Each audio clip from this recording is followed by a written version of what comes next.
சற்று முன் பதவியை ராஜினாமா செய்தார் நயினார் நாகேந்திரன். கூட்டணி பங்கீடு பேச்சுவார்த்தையில் நடந்த சம்பவம். அதிர்ச்சியில் பாஜக தொண்டர்கள். தமிழ்நாட்டின் அரசியல் களமானது பல்வேறு சர்ச்சைகளுடன் கட்சி தாவல்களுடனும் நடைபெற்று வருகிறது.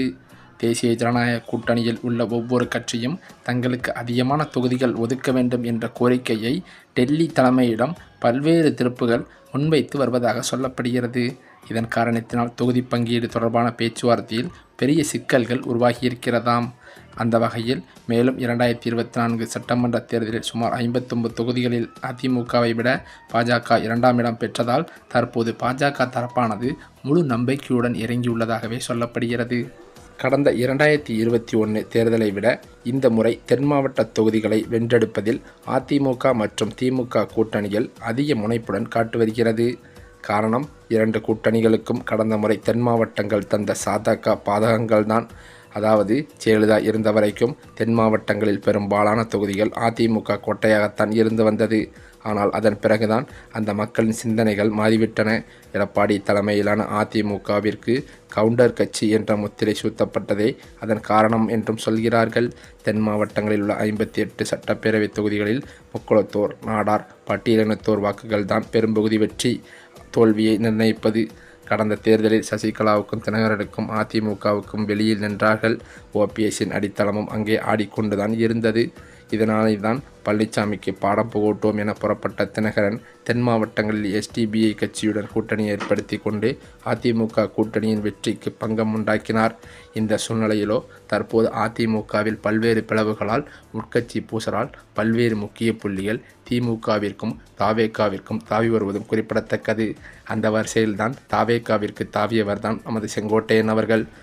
அதே சமயம் தமிழ்நாட்டை பொறுத்தவரையில் வருகின்ற 2026 சட்டமன்ற தேர்தலை எதிர்நோக்கி ஒவ்வொரு நாளும் தமிழ்நாட்டின் அரசியல் களமானது அனல் பறந்து நகர்ந்து கொண்டிருக்கிறது.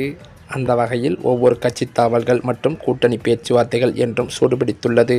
பல ஆண்டுகளாக திமுக மற்றும் அதிமுக ஆகிய இரு துருவங்களுக்கு இடையே மட்டுமே நடந்து வந்த இந்த போட்டியானது கடந்த சில வருடங்களாக தேமுதிக, நாதக என்று அவ்வப்போது மும்முனை போட்டியாக இருந்தது. ஆனால் தற்போதோ தமிழக வெற்றிக் கழகம் மற்றும் நாம் தமிழர் கட்சி ஆகியவற்றின் வலுவான தேர்தல் பணிகளால் களம் 4 முனை போட்டியாகவே மாறியிருக்கிறது.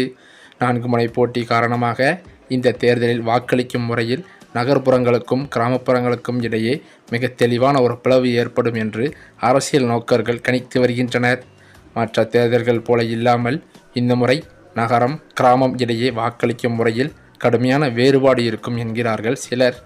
சென்னை, கோவை, மதுரை போன்ற மாநகரங்களில் வளர்ந்து வரும் நகர்ப்புற பகுதிகளிலும் நடிகர் விஜயின் தமிழக வெற்றிக் கழகம் பெரும் தாக்கத்தை ஏற்படுத்தும் என எதிர்பார்க்கப்படுகிறது. குறிப்பாக முதல் முறை வாக்காளர்கள் மற்றும் மாற்றத்தை விரும்பும் இளைஞர்களின் வாக்குகளை தாவேகா அதிகளவில் இருக்கும் என்றும் சொல்கிறார்கள்.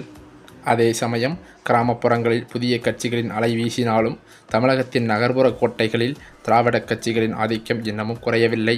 முதலமைச்சர் மு.க.ஸ்டாலின் தலைமையிலான திமுக அரசு மகளிர் உரிமை தொகை மற்றும் காலை உணவு திட்டம் போன்ற நேரடி பயன் தரும் திட்டங்கள் மூலம் பெண்களின் ஆதரவை தக்க வைத்து முயல்கிறது. இதனால் சென்னை, திருச்சி, தூத்துக்குடி உள்ளிட்ட நகர்ப்புறங்களில் திமுக வலுவாக இருக்கும் என்றே சொல்லலாம்.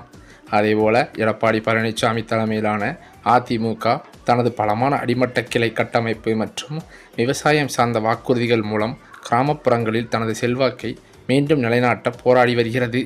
பாரம்பரியமாக கிராமப்புறங்களில் இருக்கும் இரட்டை இலை மற்றும் உதயசூரியன் விசுவாசிகளை உடைப்பது புதிய கட்சிகளுக்கு ஒரு பெரும் சவாலாகவே தான் இருக்கும். 4 முனை போட்டி நிலவுவதால் வெற்றி பெறுவதற்கான வாக்கு சதவீதம் முந்தைய தேர்தல்களை விட குறையவே வாய்ப்பிருக்கிறது. மேலும் அது மட்டுமில்லாமல் தமிழக சட்டசபை தேர்தல் நெருங்கி வரும் நிலையில் தமிழக வெற்றிக் கழகம் அரசியல் நகர்வுகள் பெரும் பரபரப்பை ஏற்படுத்தியிருக்கிறது.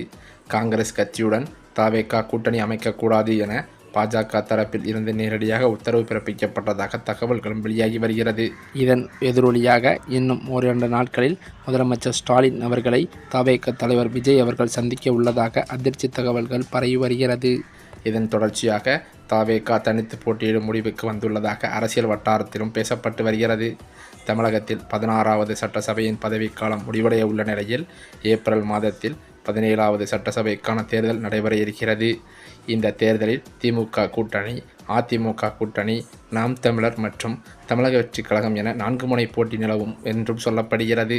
இந்த சூழ்நிலையிலோ ஒவ்வொரு கட்சிகளும் தனது தொகுதிகளின் வேட்பாளர்களை அதிகாரப்பூர்வமாக அறிவித்து அடுத்தடுத்து வெளிப்படையாக தேர்தல் அறிக்கைகளை வெளியிட்டு வருகிறது. இந்த சூழ்நிலையிலோ தேசிய ஜனநாயக கூட்டணியில் உள்ள ஒவ்வொரு கட்சியுமே தங்களுக்கு அதிகமான தொகுதிகள் ஒதுக்க வேண்டும் என்ற கோரிக்கையை முன்வைத்து வருகின்றனர்.